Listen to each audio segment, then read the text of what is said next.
One of the things I first had to get used to in trying to make this project with your community was the fact I never seemed to meet men.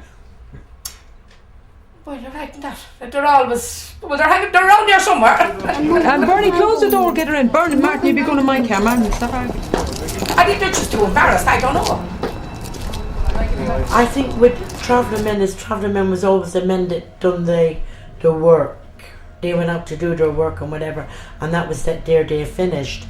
With the travelling woman, she was there doing whatever she had to do, and she was more outgoing than what actually the travelling man is. Travelling men are very, very shy.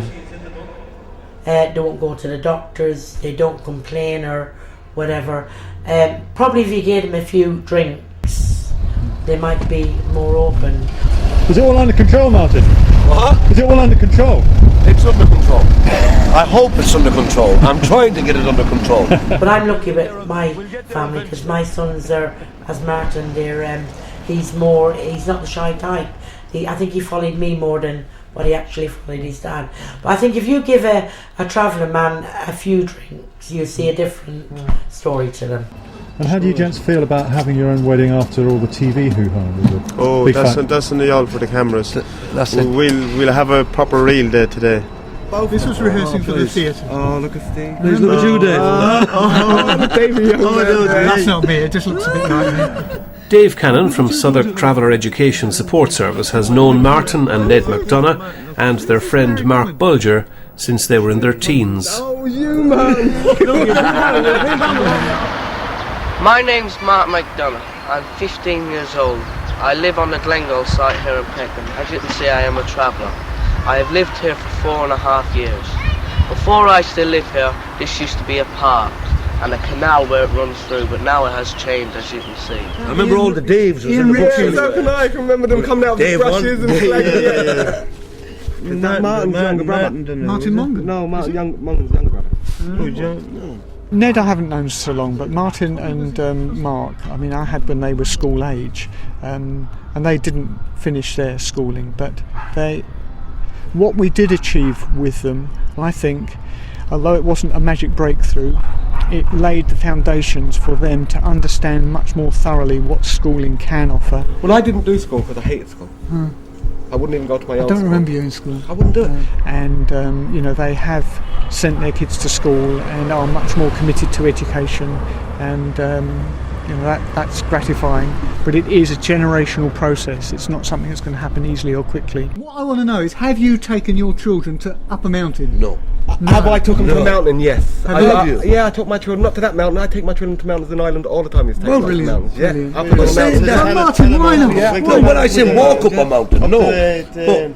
But I've showed the mountains on holidays. We've drove up like the Alps and all that. Been up there? Yeah, been up the Alps. Yeah. We lived on the they're mountains. Yeah, They're the we've biggest been in at the Europe. bottom where the sun is, and you go up to the top, and you're in the clouds. and you're in the snow. Well, little snow at the top. Where I lived in Ireland, I lived on the foot of the mountain. That was the cheese factory here, yeah? I'm not a big fan of In 1993, Dave took a group of young traveller men on a trip to Holland. Eddie Ward. Oh no, that's Mark Corbett. In a way, the job was very different in those days. It was a job that was as much as a youth worker as education.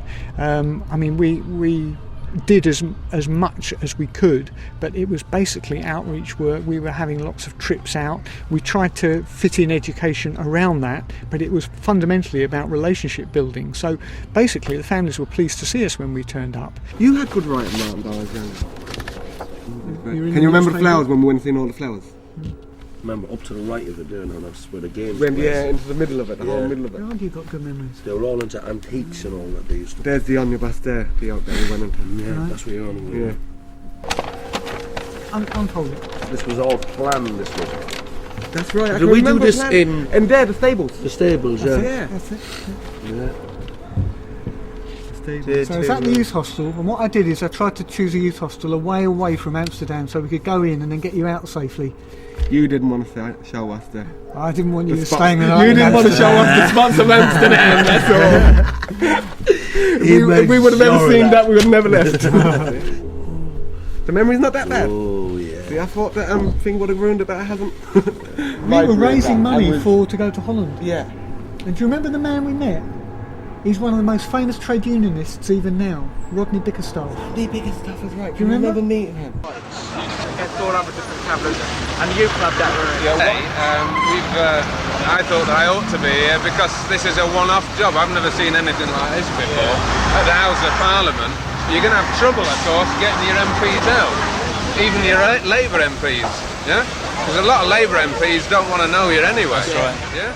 I think it was a Tuesday or a Thursday we used to do things after school. You used to pick us up in a minibus. We used to finish early. That's it.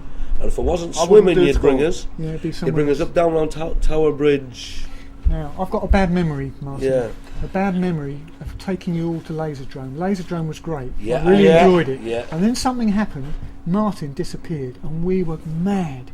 And the most upsetting thing was, we finally found the man, got him back to the site, and I will never forget the clump he got round the head from his mum. I can still feel it. What did I do? Go miss him? You just went off somewhere, and we didn't know where on earth you were. And was I gone for long? We were so worried. The whole day? Yeah. From the time we went in there?